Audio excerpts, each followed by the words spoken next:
Amen,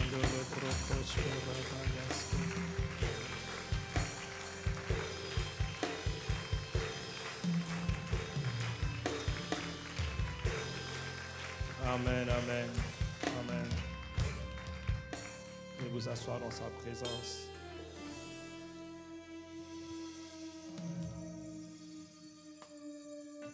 Bienvenue à l'Impact Centre Chrétien. Bienvenue à cette église protestante évangélique.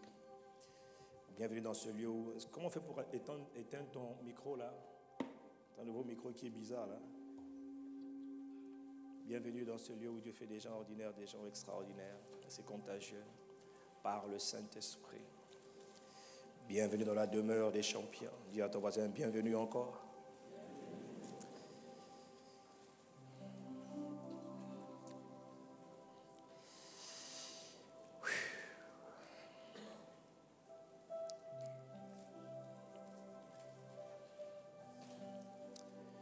Le Saint-Esprit est là.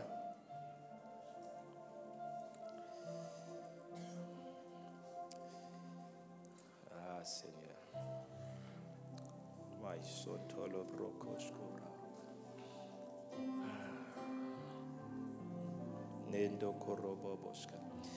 Nous continuons notre message pendant quelques temps qui nous reste. Puisque nous sommes là, nous allons quand même partager la parole de Dieu. Quelqu'un me dit Amen. Dis avec moi, j'aime la parole de Dieu. Je chéris la parole de Dieu. Je célèbre la parole de Dieu. J'élève la parole de Dieu au-dessus de ma propre vie. Ta parole est une lampe à mes pieds, une lumière sur mon sentier. Je sers ta parole, ô Dieu, dans mon cœur, afin de ne pas pécher contre toi, afin de te faire plaisir. J'aime la parole de Dieu. Alors répète avec moi, j'aime la parole. Que ceux qui n'aiment pas la parole de Dieu, tant pis pour eux. Il y en a qui aiment la parole de Dieu. Dis-moi Amen. Les enfants, ils font comme ça. Si tu ne m'aimes pas, tant pis.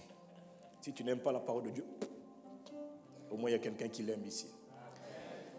Quelqu'un acclame la parole de Dieu. Acclame la parole de Dieu. C'est la parole qui m'a formé. C'est la parole qui m'a façonné. La parole qui m'a établi. C'est la parole qui m'a fermé. La parole qui me transforme. La palabra de Dios. The word of God. Biloba ya Nzambe. Voilà, c'est comme ça qu'on dit. Biloba ya Nzambe. Quand je parle en lingala, pourquoi vous riez vraiment? Vous n'êtes pas gentil à ICC. Il y en a qui se moquent du pasteur ici. Vous allez rendre compte à Dieu un jour. Nous continuons notre message sur le thème de aller. Les dernières instructions, les derniers commandements de notre Seigneur Jésus, les dernières paroles juste avant son ascension. Il nous a dit d'aller dans le monde, de faire de toute la nation des disciples. Et ça fait plusieurs semaines maintenant. Je ne compte même plus d'un de semaines que nous sommes là. Je suis à chaque fois surpris de voir que semaine après semaine, le Saint-Esprit ajoute. Si on m'avait dit que je passerais autant de temps sur le thème de aller, j'aurais dit c'est impossible. Et pourtant nous sommes encore là sur le même thème de aller.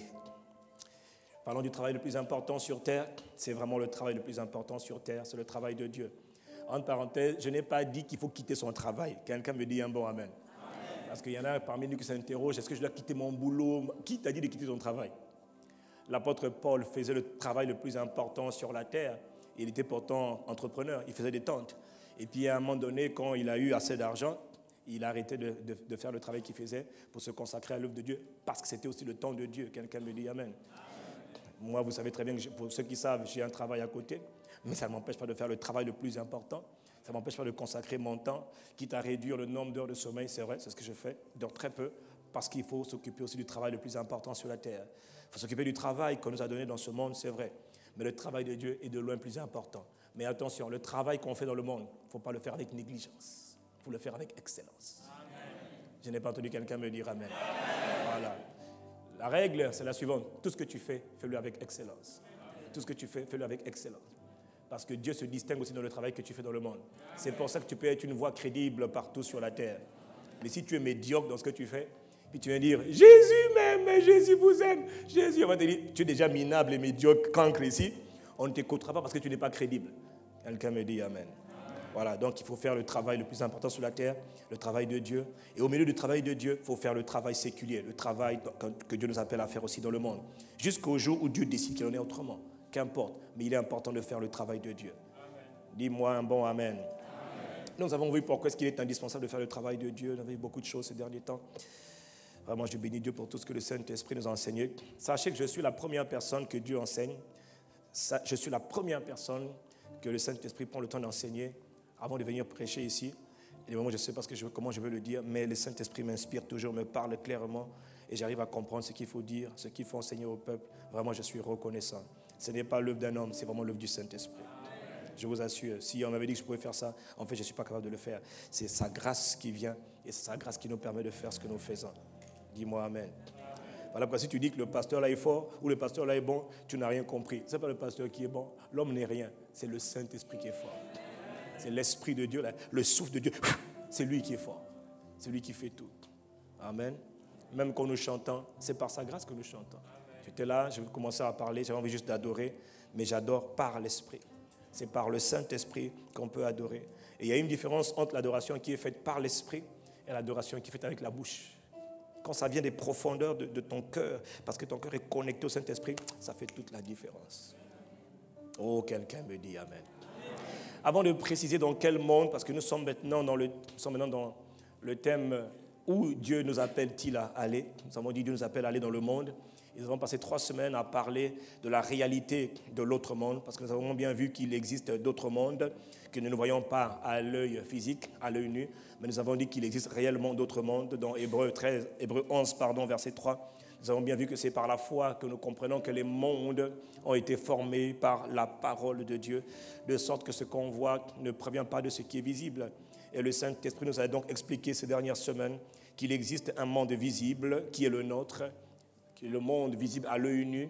La terre, la lune, les étoiles que nous voyons à l'œil nu font partie du monde qu'on appelle le monde visible. Mais il existe aussi ce qu'on appelle un monde invisible ou encore le monde des esprits qu'on ne voit pas du tout à l'œil nu. Même si vous pouvez voir très loin, on ne verrait pas ce monde-là parce que c'est un monde qui est spirituel, qui est invisible et on ne peut le voir qu'avec les yeux de l'homme intérieur, qu'avec les yeux de l'esprit. Nous avons expliqué que ce monde visible que nous voyons, tout ce que nous voyons à l'œil nu a été tiré du monde invisible. Tout ce que nous voyons aujourd'hui a été tiré du monde invisible. Les tapis, les draps, les mouchoirs, les cotons, les lins, etc. Quelqu'un me dit Amen. Si vous n'étiez pas là, vraiment vous avez raté quelque chose, mais la parole n'est pas finie, elle demeure éternellement. Vous avez l'opportunité d'investir en vous-même. Prenez ces messages, réécoutez-les, ils sont salutaires pour vous. Dis-moi Amen. Nous avons dit que le monde visible est une photocopie donc, du monde invisible, puisqu'il a été tiré du monde invisible. Nous avons dit qu'une photocopie ne peut jamais être plus réelle que l'original. Donc le monde invisible est la véritable réalité. Le monde invisible, ce qu'on ne voit pas à l'œil nu, est de loin beaucoup plus réel que ce qu'on voit à l'œil nu. Quelqu'un me dit Amen. Nous avons dit que le monde invisible, c'est ce qu'on appelle la réalité. Et le monde visible, c'est ce qu'on appelle l'apparence. La réalité et l'apparence. La réalité, c'est ce qui existe réellement. L'apparence, c'est ce qui semble exister. Et la semaine dernière, nous avons levé un coin du voile qui sépare le monde visible du monde invisible. La semaine dernière, nous avons donné un message. Personnellement, le message m'a fait beaucoup de bien à moi-même. Si c'est ton cas, lève la main aussi et dis ce mot Amen avec moi. Parce que nous avons compris la semaine dernière ce qui se passe une fois que tu traverses le couloir de la mort. Une fois que tu traverses l'autre côté, la porte de la mort, que se passe-t-il réellement? Nous avons levé un coin du voile, nous n'avons pas tout dit parce qu'il y a trop à dire que nous ne connaissons pas, mais le peu que le Seigneur a révélé, nous avons parlé de ça la semaine dernière. Que se passe-t-il après la mort? C'est un rendez-vous que tu ne pourras pas manquer. C'est d'ailleurs le véritable rendez-vous. En dehors de tous les lapins que tu plantes aux gens, là, le premier rendez-vous que tu ne manqueras pas, c'est la mort. Le deuxième, c'est le jugement. Et donc, il est important, pendant que tu es dans ton corps de terre, pendant que tu es dans ton corps naturel, tu es encore là, sur la terre, avec le souffle que Dieu t'a donné, il est important de savoir qu'est-ce qui vient après. Quelqu'un me dit un bon Amen. Si vous n'étiez pas là, vraiment prenez le temps de réécouter ce message, je vous en supplie. Donnez-les aux uns et aux autres. Donnez-les aux personnes que vous connaissez, même aux personnes que vous ne connaissez pas. Elles ont besoin de se préparer pour ce grand rendez-vous qu'on appelle le rendez-vous de la mort, qui viendra certes, très, très certainement. Elles ont besoin de faire des choix maintenant, parce que demain, il sera trop tard. Personne ne pourra faire des choix demain, c'est trop tard. Les choix doivent être faits pendant que nous sommes dans ce corps de terre. Quelqu'un me dit Amen. Alors maintenant, nous allons revenir donc à partir d'aujourd'hui, nous allons revenir sur les instructions du Seigneur Jésus. Allez dans le monde, allez par le monde, Marc chapitre 16, verset 15. Allez de par tout le monde et prêchez la bonne nouvelle à toute la création. Où Jésus nous demande-t-il d'aller? Il ne nous demande pas d'aller dans le monde invisible parce qu'il nous a créés dans le cosmos, dans ce qu'on appelle le monde visible. Donc Jésus nous demande d'aller dans le cosmos, dans le monde visible. Que dit la parole de Dieu à propos du monde visible? Parce que nous sommes nés un jour, il y a quelques années, nous fûmes, tu fûtes, ils furent, elles furent nés sur la terre. Mais que dit la parole de Dieu à propos de la terre? Pourquoi je parle de la terre? Parce que la terre fait partie du monde visible. Le soleil aussi fait partie du monde visible. La lune, les étoiles que nous voyons font partie du monde visible. Et toutes ces choses, ces corps célestes, parce que la terre est un corps céleste. Quelqu'un me dit un corps céleste. C'est-à-dire un corps, c'est comme ça qu'on appelait ça, une planète, un corps céleste. Un corps céleste, un corps qui est dans les cieux, dans l'immensité des cieux. La terre se trouve dans les cieux, dans l'immensité de l'univers. Ah Seigneur Dieu, tu es formidable. Alors, que dit la parole de Dieu à propos de ce monde visible, à propos de la terre? N'est-ce pas une bonne question? Parce que la bonne nouvelle, mon frère, c'est que ça ne se prend pas à l'école. Hein. Tu pourrais avoir le plus grand professeur en philosophie. D'ailleurs, la philosophie a abruti beaucoup de gens, permettez-moi de le dire, en toute humilité. La philosophie nous a beaucoup détourné de la parole de Dieu hier. Et Dieu a dû nous rattraper aujourd'hui. Quelqu'un me dit Amen. On nous apprend beaucoup de bêtises, des choses qui sont totalement contraires à la parole de Dieu. Ce n'est pas mauvais. Le problème, c'est que quand ça vient de Dieu, oui. Quand ça vient de l'homme, attention. Beaucoup de dérives. Quelqu'un me dit le monde. Dieu nous a appelés à aller dans le monde visible. Il y a 3 mots grecs qui... Quand on parle du monde, il y a 3 mots grecs qui reviennent souvent. Quand on parle du monde, le premier grec, c'est le cosmos. Quelqu'un me dit le cosmos. Il est utilisé plus de 187 fois dans le Nouveau Testament grec. Le deuxième mot qui est utilisé régulièrement, c'est le mot aion. C'est-à-dire, le cosmos, on va le voir dans quelques instants, veut dire le système. Quelqu'un me dit le système. C'est un mot qui est très important. Retiens ce mot. Dis-moi le système. C'est un mot très important. Le cosmos veut dire beaucoup de choses, c'est vrai, mais une des expressions clés du cosmos, c'est le système mondial. Le deuxième mot qui est traduit par monde, c'est aion. Aion qui signifie un âge, un siècle. Quand Jésus dit, voici, je suis avec vous tous les jours jusqu'à la fin du monde. Il ne parle pas de l'explosion immédiate de la terre. Il est en train de parler de la fin de l'âge de la grâce. Parce que la grâce, nous sommes dans ce qu'on appelle la saison de la grâce. Cette saison de la grâce finira un jour. Et quand elle finira, il commencera maintenant une autre saison que nous connaissons dans l'Apocalypse. Est-ce que quelqu'un me suit? Donc, aion veut dire l'âge, le siècle ou encore une période de temps. Et le troisième mot qui est traduit par monde, c'est oikoumene. Oikoumene qui signifie la terre habitée, qui est traduit que 14 fois, c'est-à-dire la terre habitée. Alors, nous parlons actuellement, donc le mot sur lequel nous allons nous concentrer pendant notre enseignement pour nous permettre de comprendre le monde. Quelqu'un me dit le monde. Le mot sur lequel nous allons nous appesantir, c'est le mot cosmos, parce que c'est le mot qui est traduit plus de presque 200 fois dans la Bible, le mot cosmos.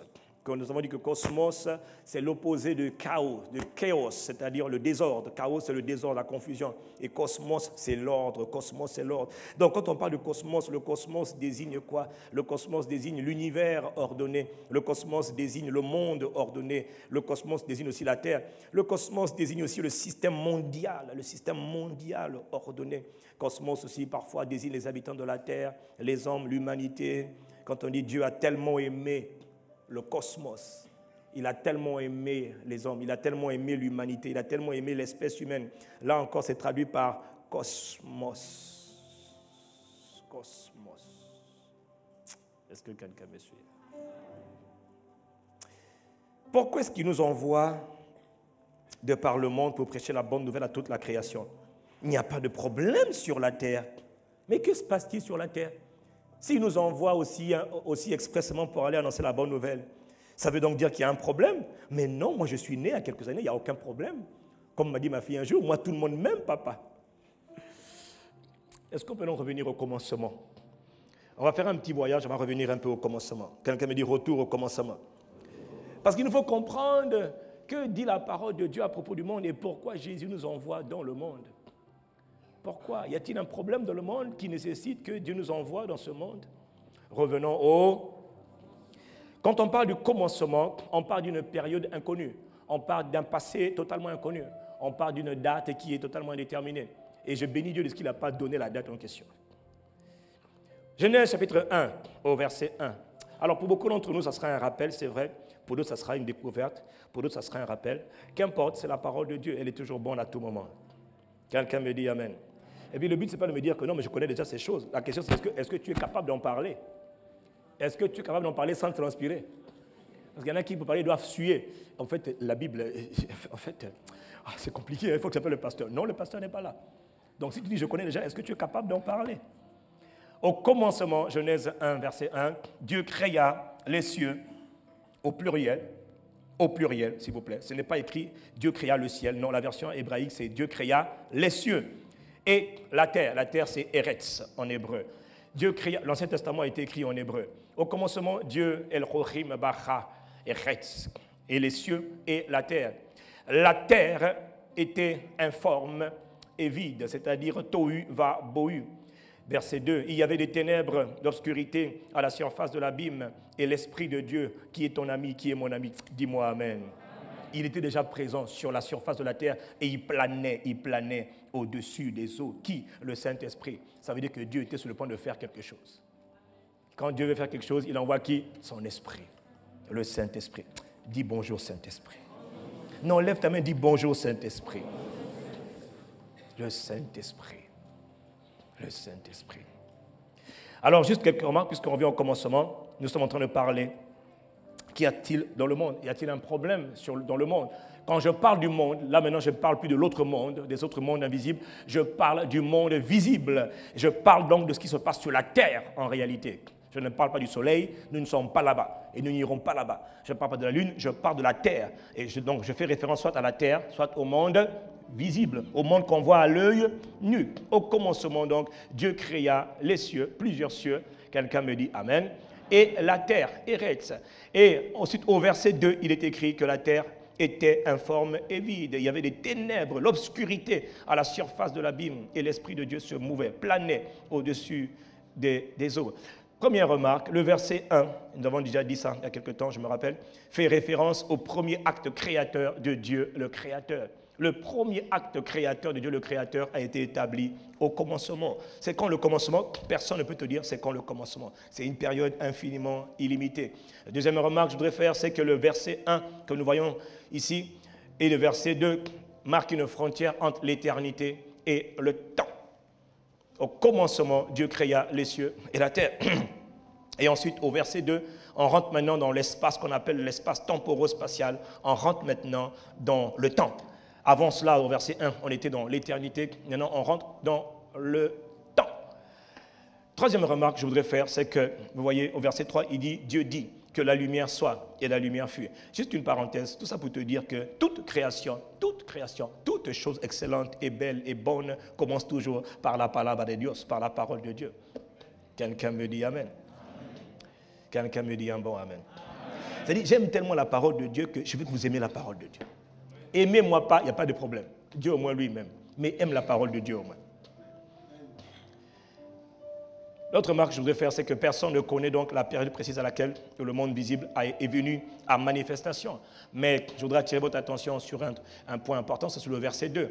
Il est écrit que la terre était informe et vide au commencement. Donc là, on parle de la création du monde visible. Il nous dit la terre était. Or, quand on étudie la Bible en hébreu, le même mot qui est utilisé ici, où il est dit était, veut aussi dire devint. La terre devint informe et vide. Pourquoi est-ce qu'on sait que c'est devint? Parce que la terre n'a pas été créée chaotique, elle n'a pas été créée désolée. Tohu va bohu veut dire chaos, désolation, catastrophe. Dieu ne fait rien à l'état de catastrophe. Dieu fait tout à merveille. Parce que Dieu fait tout avec excellence. Il fait les choses avec beaucoup de passion, avec beaucoup d'amour. Quelqu'un me dit Amen. Quelqu'un me dit Amen.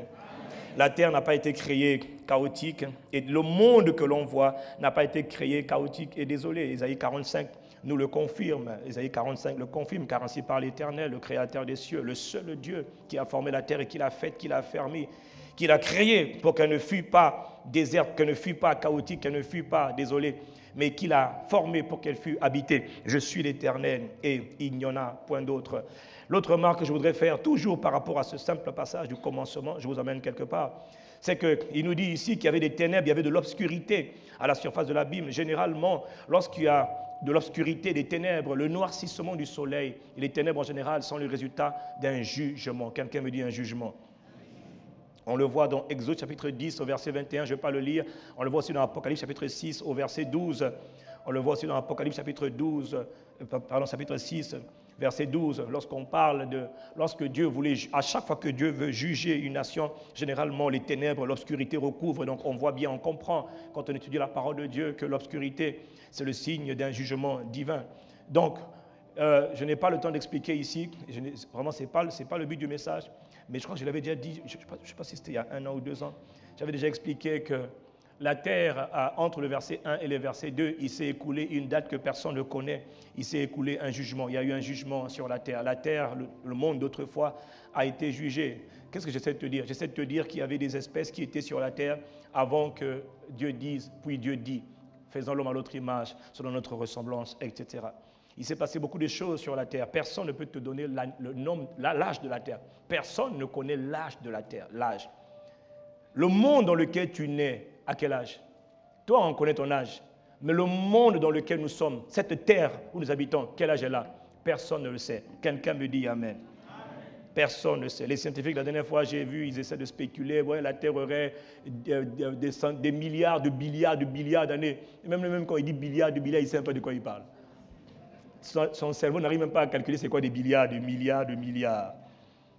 Donc on ne sait pas quelle espèce existait sur la Terre avant la race adamique. Est-ce que c'était les dinosaures? Est-ce que c'était l'homme du Cro-Magnon? Est-ce que c'était Lucie? Est-ce que c'était l'homme du Néandertal? On ne sait pas. Quelqu'un me dit on ne sait pas. Dis-moi on ne sait pas. On ne sait pas. Mais on sait une chose. On sait une chose. Avant, la Terre n'existe pas depuis 6000 ans. La Terre n'existe pas depuis 6000 ans. C'est la création adamique, la nouvelle espèce adamique qui existe, qui a été créée il y a environ 6000 années de cela. Est-ce que je peux continuer? Quand on voit le récit de la création adamique, quand on voit le récit de la création dans Genèse chapitre 1, donc lorsque Dieu crée, il dit faisons l'homme à notre image, etc., à notre ressemblance, à notre image, à notre ressemblance, afin qu'il domine sur les poissons de la terre, les oiseaux, le bétail, le reptile, etc., les reptiles qui rampent sur la terre. Verset 27, Dieu créa l'homme à son image, il le créa à l'image de Dieu. Entre le verset 3 de Genèse, le premier chapitre de Genèse, et jusqu'à la fin, nous voyons le récit de la création, ou encore, comme disent les théologiens, la recréation. Dieu crée une espèce qu'on appelle Adam. Cette espèce Adam, on l'appelle Adam, qui veut dire Adama en hébreu, c'est-à-dire terre rouge. Cette espèce Adam, c'est de la poussière, mais en même temps, cette espèce Adam, c'est une humanité. Ce sont des êtres spirituels qui sont créés à l'image de Dieu. Est-ce que quelqu'un me suit? Lorsqu'on étudie le récit de la création, on voit que Dieu a mis sur la terre Adam, il a mis sur la terre l'homme. Faisons l'homme, le mot homme ici, là, c'est Adam. Adam, c'était la description d'une espèce. Adam, c'était aussi le prénom du premier être qui a été créé, le premier être vivant qui a été créé. Voilà pourquoi des fois, quand on l'étudie en français, ce n'est pas évident de comprendre la profondeur des textes, parce qu'on ne sait pas s'il est en train de parler de l'homme, de l'autre, ou il est en train de parler de l'espèce, de l'humanité, du genre. Est-ce que quelqu'un me suit? Mais une chose qui est certaine, quand on étudie le récit de la création, on constate une chose étrange. Dieu crée l'espèce humaine sur la terre, il y a environ 6000 ans de ça.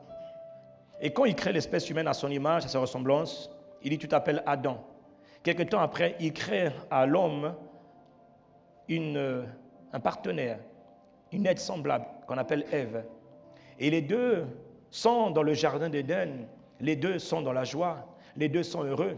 Et pourtant, quand on étudie aussi de la création, on se rend compte dans Genèse 3 que juste après que Dieu ait fait tout à merveille, tout créé parfaitement, il y a un être bizarre qui se promène quelque part dans le jardin. Il y a un être spirituel. Eux, ils sont faits de corps de terre comme vous et moi. Ils sont venus des animaux, tout va bien. Ils sont en train de nommer les animaux. Toi, tu t'appelleras poisson, toi, éléphant, alléluia. Bon, alors toi, tu vas t'appeler toi, lézard. Alors toi, cochon. Ouais, t'es cochon, vraiment, toi. Appelez cochon, ok. Tu vois? Alors, ils prennent plaisir. ils sont en train de travailler, ils développent leur potentiel dans le jardin d'Éden, c'est-à-dire dans l'environnement de la présence même de Dieu. Est-ce que quelqu'un me suit? Et puis on découvre que dans Genèse 3, il y a quelqu'un qui est dans le jardin en fait avant eux. En fait, on découvre que, je vous ai dit, Adam et Ève ont été mis là, créés, le monde a été recréé. Mais, attention, ce n'était pas l'espèce adamique n'est pas, la race adamique n'est pas la première création qui a été créée sur la terre. Dites-moi Amen. Dites-moi Amen. Moi, j'aime bien parler avec les scientifiques, parce que j'aime bien leur montrer la simplicité de la parole de Dieu. Ceux qui ont beaucoup de raisonnement. Donc, on découvre qu'il y a un être étrange qui était déjà là avant Éden sur la terre, avant plutôt Adam sur la terre. Et cet être spirituel est venu là où Adam était, dans le jardin, dans l'environnement de la présence de Dieu, dans un coin qu'on appelle le jardin d'Éden, qui n'était que l'ombre, une image, une ombre du jardin d'Éden, une représentation du jardin d'Éden dans les cieux. Et il vient pour tenter et pour détruire cet homme qu'on appelle Adam. Donc, il vient pour détruire l'humanité. Mais qu'est-ce que Adam avait reçu? Il est venu pour faire cet être spirituel qui était déjà avant Adam dans le jardin d'Éden, est venu pour faire un coup d'État extrêmement moderne et sophistiqué. Il n'est pas venu avec des armes à feu, il n'est pas venu avec des bunduki, non, avec des kalachnikovs, non. Il est venu avec une arme fatale, redoutable, qu'on appelle la ruse. Quelqu'un me dit la ruse. Cet être spirituel n'était pas visible puisqu'il est spirituel. Et il est passé par un serpent, un animal. Il passe par un animal qui était dans le jardin d'Éden. Il passe par un animal et il vient dans le but de faire un coup d'État, c'est-à-dire de prendre le pouvoir qui avait été donné à Adam. Mais quel est le pouvoir que Dieu a donné à Adam? Dieu a donné le pouvoir suprême du monde à Adam. Dieu a dit à Adam, dans Genèse 1, verset 6, quand il dit « Faisons l'homme à notre image, selon notre ressemblance, afin qu'il domine, afin qu'il gouverne, afin qu'il soit le roi du monde visible. » Afin qu'il soit le patron, le gouverneur, le souverain du monde visible. Cet être invisible que Adam et Ève pensaient qu'ils étaient seuls au monde dans leur beau jardin de Dieu. Ils étaient seuls avec les animaux, mais Adam et Ève apparemment n'étaient pas conscients qu'il y avait un adversaire invisible qui rôdait là où ils étaient. Est-ce que je peux continuer? C'est terrible d'être dans un environnement où tu ne sais pas détecter les forces en présence. C'est terrible d'être dans un environnement où tu ne sais pas expliquer qui est qui fait quoi. Tu nais quelque part, tu es né un jour dans l'hôpital ou à la maternité, qu'importe, à l'infirmerie. Tu as vu le docteur, tu as vu papa. Non, papa n'est généralement pas là, Dieu merci. Tu as vu au moins maman, ça c'est clair, parce que c'est elle qui t'a fait sortir. Il y a des papas qui fuient, quelqu'un me dit aïe. Moi j'ai voulu fuir, on m'a rattrapé, c'est pas grave. Et tu as vu médecin, sage-femme, mais tu n'as pas vu tout le monde parce que tu as des yeux physiques, donc tu n'as pas vu tout le monde. De la même manière, lorsqu'ils ont été mis là, ils semblaient ne pas être conscients qu'il y avait d'autres entités dans l'environnement où ils étaient déjà. Dans Genèse 3, verset 1, il est écrit « Le serpent était le plus rusé de tous les animaux des champs que l'Éternel Dieu avait fait. » Le serpent était rusé et il vient dire à la femme, il vient juste poser une question à la femme. Or, derrière ce serpent qui était déjà rusé, il y a un être spirituel. Quelqu'un me dit un être spirituel. Quelqu'un me dit un être spirituel. Oui, derrière donc le serpent, cet animal, il y avait une influence derrière invisible. Un ennemi invisible était déjà à l'œuvre dans le jardin. Je vous emmène quelque part, suivez-moi bien. Si je ne termine pas aujourd'hui, de toute façon je ne finirai pas aujourd'hui, nous continuerons par la grâce de Dieu la semaine prochaine avec les étudiants excellents du premier culte. Dis-moi Amen. Ceux qui viennent au deuxième, au troisième, là, ce sont des lève-tard. Bon, il y en a qui sont sincères, mais d'autres aussi, c'est des paresseux. Alléluia. Que Dieu vous pardonne, vous tous d'ailleurs. Non, je plaisante. Chacun fait ses choix. On a mis 3 cultes, ce n'est pas pour rien, c'est pour étaler. Oh, dis-moi Amen ici. Il dit donc à la femme, Dieu a-t-il réellement dit, vous ne mangerez pas de tous les arbres du jardin? Vous notez bien qu'il vient de créer le doute. Dieu a-t-il réellement dit? Elle a entendu la parole de Dieu. Ève a entendu la parole, Adam a entendu la parole. l'adversaire ou encore cet être spirituel qui passe par le serpent vient simplement dire, Dieu a-t-il réellement dit? Première arme, il met le doute déjà. Il met juste le doute sur ce que tu as déjà entendu de la part de Dieu. Un petit doute suffisant pour créer une multitude de doutes. La femme répondit au serpent, nous mangeons du fruit des arbres du jardin, mais quant au fruit de l'arbre qui est au milieu du jardin, Dieu a dit, vous ne mangerez point, et vous n'y toucherez pas de peur que vous ne mouriez. Alors le serpent dit à la femme, non, vous ne mourrez point, voyons. Il vient d'annuler la parole de Dieu en plaisantant. Son but, c'est de faire un coup d'État. Prendre le pouvoir suprême que Dieu a donné à l'être humain. Quelqu'un me dit Amen. Mais Dieu sait que le jour où vous en mangerez, vos yeux s'ouvriront et vous serez comme des dieux, alors qu'ils étaient déjà comme des dieux. Maintenant, il veut leur dire que vous n'êtes pas des dieux, mais vous allez devenir comme des dieux. Il veut te faire miroiter ce que tu as déjà en Christ. Il dit, je te donnerai tout ce que tu veux, mais tu as déjà tout en Christ. Il faut juste maintenant que les choses passent de l'invisible au visible. Tu as déjà tout. Mais lui te fait croire qu'il va te donner plus, c'est faux. Tu ne me donneras rien du tout. Je suis déjà dans la plénitude. Oh, quelqu'un me dit Amen. Au verset 11, il est dit, l'Éternel Dieu dit donc à... Qui t'a appris que tu es nu? Est-ce que tu as mangé de l'arbre dont je t'ai défendu de manger? L'homme répondit, classiquement, la femme là que tu as mise auprès de moi m'a donné de l'arbre. Au lieu de dire oui, j'ai mangé. Non, la femme que tu as mise auprès de moi m'a donné de l'arbre et de fruits et j'en ai mangé. L'Éternel dit à la femme, pourquoi tu fais cela? La femme aussi, elle aussi, patate chaude, elle balance à quelqu'un d'autre. C'est pas moi. Le serpent m'a séduite et j'en ai mangé. Verset 23, l'Éternel Dieu chassa du jardin d'Éden l'homme et la femme pour qu'ils cultivent la terre d'où ils avaient été pris. Je saute les versets volontairement, je veux juste qu'on retienne l'essentiel. Quel est mon point? Il y avait quelqu'un dans le jardin avant Adam et Ève. Dis-moi, il y avait quelqu'un dans le jardin. Il y avait quelqu'un qui était déjà sur la terre avant que Adam et Ève ne soient recréés par Dieu. Adam, qui était le représentant de toute l'humanité. Adam, qui veut dire humanité. Ayant désobéi à Dieu il a désobéi à Dieu à travers la violation d'une simple parole, la parole de Dieu. Tu vois, une simple instruction de Dieu que tu violes, c'est le péché, c'est la désobéissance. Adam s'est retrouvé, parce qu'il a désobéi, dans une situation de rébellion totale. Quelqu'un me dit rébellion. Et malheureusement, comme nous étions tous en Adam, tout le monde était en Adam. C'est le premier être qui a été créé, tous les êtres sont sortis de Adam. Et Adam nous a tous embarqués en lui-même. Voilà pourquoi ce que tu fais, je lui dis toujours, n'impacte pas que toi, mais impacte aussi ta descendance. Il y a beaucoup de pactes qui ont été faits par tes arrière-parents qui continuent de te suivre jusqu'à aujourd'hui. Tant que tu n'es pas en Christ, les pactes demeurent. Ah oui, quelqu'un me dit aïe. Eh oui, c'est la réalité. Donc Adam nous a mis dans une situation, s'est retrouvé dans une situation de rébellion vis-à-vis de Dieu parce qu'il a transgressé la parole de Dieu. Comprends, mon frère, ma soeur, que quand tu transgresses la parole de Dieu, que tu le veuilles ou que tu ne le veuilles pas, que ce soit dur à accepter ou pas, tu viens de te mettre en rébellion ouverte contre l'autorité de Dieu, contre la parole de Dieu. Deuxièmement, il s'est mis dans une situation d'exclusion de la présence de Dieu. Adam a été exclu du jardin, donc de l'environnement, de la présence de Dieu. C'est comme si tu prends le poisson et tu le jettes hors de l'eau. Mais qu'est-ce que tu veux qu'il fasse hors de l'eau? Il est né pour être dans l'environnement de l'eau. C'est le poisson, il doit rester dans l'eau. Quelqu'un me dit Amen. Et donc, il s'est retrouvé séparé de Dieu. Voilà pourquoi on parle de la mort, parce qu'il a été séparé de Dieu par le péché qu'il a commis. C'est là que la notion du péché est entrée dans le monde. Adam s'est retrouvé dans une situation de péché.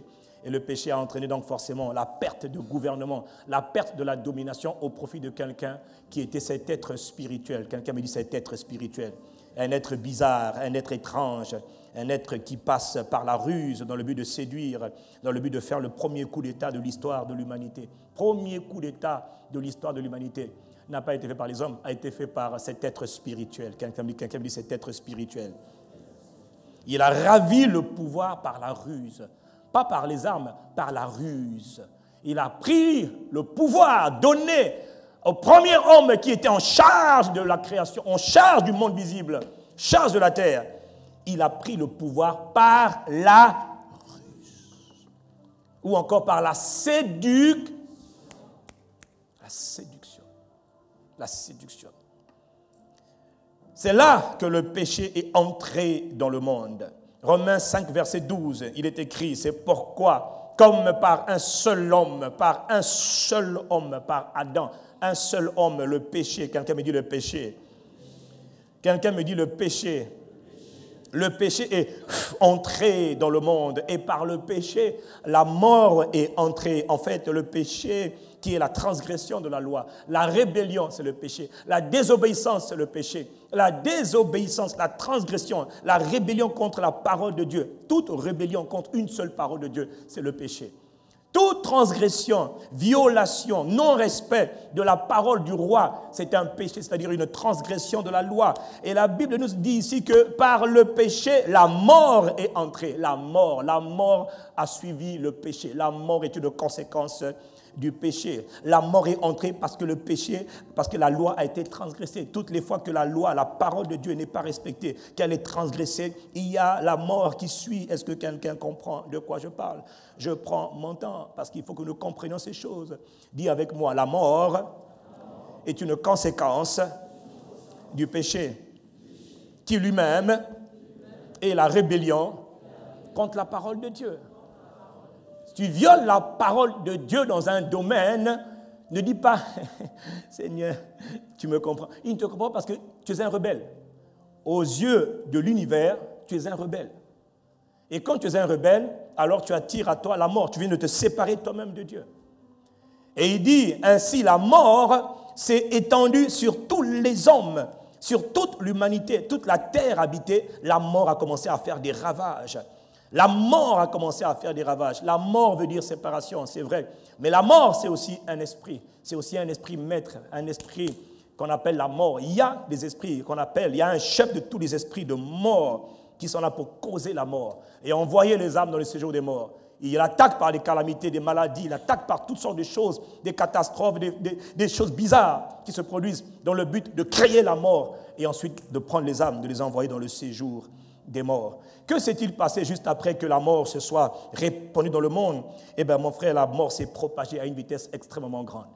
Dans Genèse, juste après, dans Genèse, chapitre 6, au verset 5, il est écrit « L'Éternel vit que la méchanceté des hommes était grande sur la terre. » Donc, juste quelques temps après que Adam nous ait ouvert la porte du péché et donc de la mort dans le monde. Dans le monde, donc je parle du monde, vit.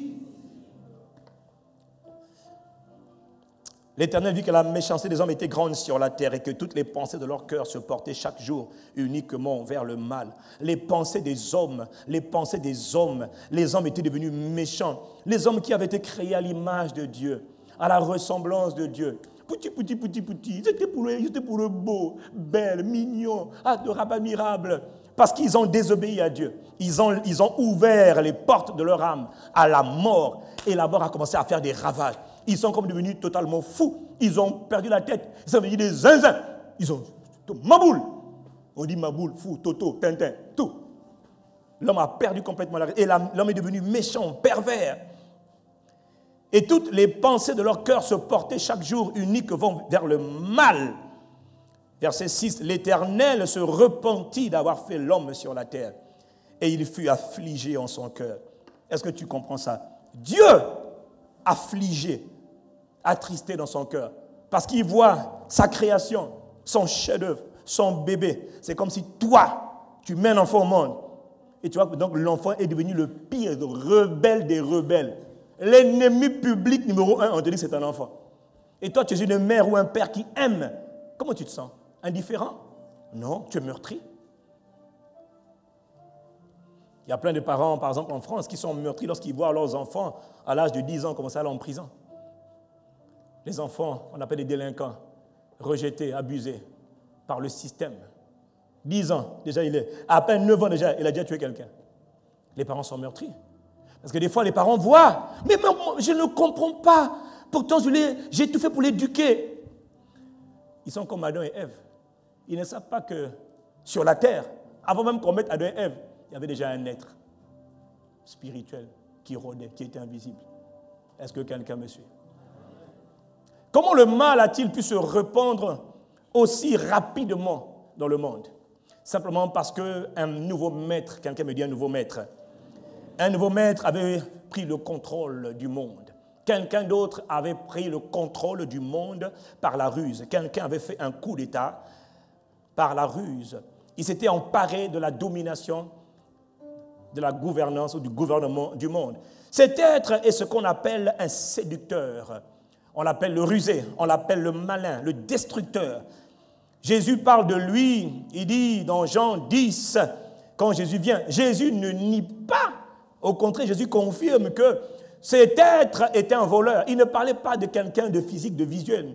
Il parle de quelqu'un qui est un être. Il dit le voleur ne vient que pour voler, tuer. C'est un tueur, un assassin, un meurtrier. C'est un voleur, mais alors c'est un spécialiste du vol. C'est un destructeur, un spécialiste de la destruction. Jésus parle de lui en disant que « Mais moi, je suis venu afin que les brebis aient la vie et qu'elles soient dans l'abondance. » Nous parlons donc d'un adversaire, quelqu'un me dit un adversaire, un ennemi invisible. Et mon frère, ma soeur, je l'ai déjà dit à plusieurs reprises, il ne faut surtout pas sous-estimer cet adversaire invisible qui est ô combien terrible, qui fait des dégâts terribles. Jésus parle aussi de lui, il lui donne même un nom.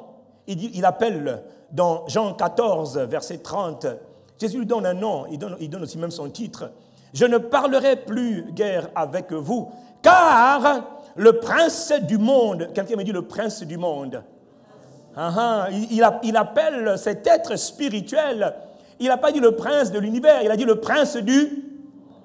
Ah bon, donc le monde dans lequel nous habitons, oui mon frère, tu es né, c'est vrai, il y a quelques années, on ne t'a jamais dit que le monde dans lequel tu étais avait un prince. Toi, tu vas à l'église tous les jours, tu ne sais pas que le monde dans lequel tu es a un prince. Est-ce que je peux continuer? Car le prince du monde vient et il ne possède, il ne détient rien en moi. Ça doit être ta parole, ça doit être ta prière. Prince vient d'un mot grec qui vient simplement dire le chef. Ou encore, j'aime mon l'autre, le leader. Ou encore, le meneur, le meneur. Dis-moi le meneur. Ça, c'est une bonne traduction. Le chef du monde, le prince du monde, ou encore le meneur, celui qui entraîne le monde. C'est lui, le chef du monde. C'est comme ça que Jésus l'appelle. C'est lui qui est parti dans le jardin d'Éden pour prendre le pouvoir. Et plusieurs années après, siècles et des siècles après, quand Jésus vient, Jésus ne dit pas que ce gars n'existe pas. Au contraire, il dit c'est un voleur, un destructeur, un séducteur, un manipulateur, un menteur. Mais il est où? Dans le monde. Quel monde? Le monde physique. Le monde physique. Mais je ne le vois pas. Ce n'est pas parce que tu ne vois pas que quelqu'un n'existe pas. Ce n'est pas parce que tu ne vois pas quelqu'un qui n'existe pas. Beaucoup de choses à dire. Qui est donc cet ennemi invisible qui s'est emparé de la domination et du gouvernement du monde? Qui est donc cet adversaire invisible que l'on ne voit pas, qui est venu dans le jardin d'Éden et qui a fait autant de dégâts? Qui est-il? Pour comprendre qui il est, la Bible donne quelques passages qui nous permettent d'expliquer qui est cet être. Est-ce qu'on peut continuer? Oh là là, je vais terminer, je vais aller rapidement. Bon, qu'est-ce qu'on fait? Vous voulez continuer dans quelles conditions? Non, je pense que je vais m'arrêter là pour aujourd'hui. On va regarder la semaine prochaine qui est cet adversaire invisible. Ce sont des rappels pour certains, mais des découvertes pour les autres. Dites-moi amen. Je n'ai pas envie de courir, j'ai envie de prendre le temps. On doit prendre le temps. Nous devons comprendre. Dieu nous envoie dans le monde. Mais qu'y a-t-il comme problème dans le monde? Que se passe-t-il dans le monde pour que Jésus ordonne d'aller dans le monde pour annoncer la bonne nouvelle? Le monde lui-même ne semble pas être conscient du milieu, l'environnement dans lequel il habite. En fait, ce n'est pas qu'ils ne sont pas. Le monde lui-même, les habitants du monde, ne sont pas eux-mêmes conscients de ce qui se passe autour d'eux. C'est vrai, quand on est en Afrique, dans nos pays, là, quand même, il y a des choses quand même qu'on voit, mais qu'on n'explique pas et qu'on ne comprend pas. Or, tu dois les comprendre et tu dois être capable de les expliquer à la lumière de la parole de Dieu. À la lumière de la parole de Dieu. Pas à la lumière des ancêtres. Dis-moi amen. Mais à la lumière des Écritures, de la parole de Dieu. Qu'est-ce que Dieu dit? Parce que Dieu a quelque chose à dire par rapport au monde. Dieu veut que tu comprennes que tu n'es pas né dans un monde qui est juste comme ça. Non, il veut que tu comprennes. Quand tu es arrivé dans ce monde, quelles sont les forces en présence? Quels sont les atouts? Quelles sont les faiblesses? C'est terrible d'être dans un environnement où tu ne sais pas si tu as des ennemis ou pas. Tu es dans un milieu, tu ne sais pas qui est ton ennemi, qui est ton ami. Tu es en train de sourire à tout le monde. Oh tiens, bonjour, tu as mon numéro de téléphone, les clés de ma maison, les clés de mon appartement. Tu donnes ça à qui? Qui t'a dit qu'on donne les clés de la maison à tout le monde? Il nous faut comprendre le monde. Quelqu'un me dit le monde. Le monde, effectivement, a un problème. Et nous allons étudier, nous allons regarder ensemble ce que la parole de Dieu a à nous dire à propos de ce monde visible, après avoir étudié ce qui se passe dans le monde invisible. Donc la semaine prochaine, vous me rappellerez que je me suis arrêté là, que je n'ai pas encore parlé de qui est cet ennemi invisible, d'où vient-il et qu'est-ce qui le caractérise. Nous avons beaucoup à dire là-dessus, parce que nous rentrons dans une nouvelle phase. Dieu nous appelle à aller dans le monde. Et nous allons voir que le monde, c'est un système. C'est beaucoup plus complexe que ce que tu crois. Beaucoup plus subtil que ce que tu pensais. Et nous allons voir comment, quand Dieu vient sur la terre, il vient dans le but de juger le prince de ce monde. Oh, quelqu'un me dit Amen. Amen. Et il vient dans le but de redonner à l'humain, aux êtres humains, les clés de la domination, du gouvernement, du contrôle sur la terre. Quelqu'un me dit Amen. Donc nous allons voir ces choses-là la semaine prochaine, si le Seigneur nous le permet. Pour l'instant, on va juste incliner la tête et nous allons prendre le temps simplement de rendre grâce à Dieu. Nous allons prendre le temps de rendre grâce à Dieu. Je rends grâce, je rends grâce, je rends grâce. Y a-t-il quelqu'un avec moi qui a simplement envie de rendre grâce? Nous avons commencé par l'atmosphère d'adoration, l'atmosphère dans sa présence. Nous voulons terminer ce premier culte avant le deuxième, dans la même atmosphère de gratitude, de reconnaissance. Je rends grâce, je rends grâce, je rends grâce, mon Père céleste, mon époux, mon bien-aimé, tu es grand, Créateur, je rends grâce, je rends grâce. À mon roi de gloire, je veux te dire ma gratitude ce matin. Je rends grâce, je rends grâce. Tu es grand, ô puissant Créateur. Je rends grâce, je rends grâce. Je rends grâce, je te célèbre, je t'exalte, je te dis merci. Je rends grâce. Ô Père de gloire, tu es grand et puissant Créateur. Je rends grâce à Dieu. Je rends grâce pour la révélation de ta parole. Je te rends grâce pour la compréhension. Je te rends grâce pour l'intelligence que tu me donnes de comprendre. Je te rends grâce pour le souffle de vie. Je te rends grâce pour tout ce que tu es. Je te rends grâce pour tout ce que tu fais. Merci ce matin, en ce jour que tu as créé. Mon âme te célèbre, mon âme te bénit, mon âme t'exalte. Mon Père de grâce et d'amour, je te rends grâce ce matin. En tout temps, je rendrai grâce à mon Père, à mon Roi, à mon souverain, à mon Seigneur, à mon Sauveur bien-aimé. Je rends grâce à Dieu, je rends grâce à Père.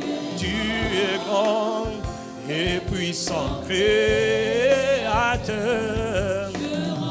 Je rends grâce, je rends grâce à mon Roi de gloire.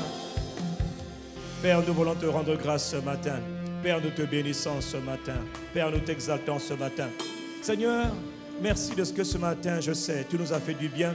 Tu as renouvelé quelqu'un ce matin. Ce matin, tu as reconnecté quelqu'un à ton cœur.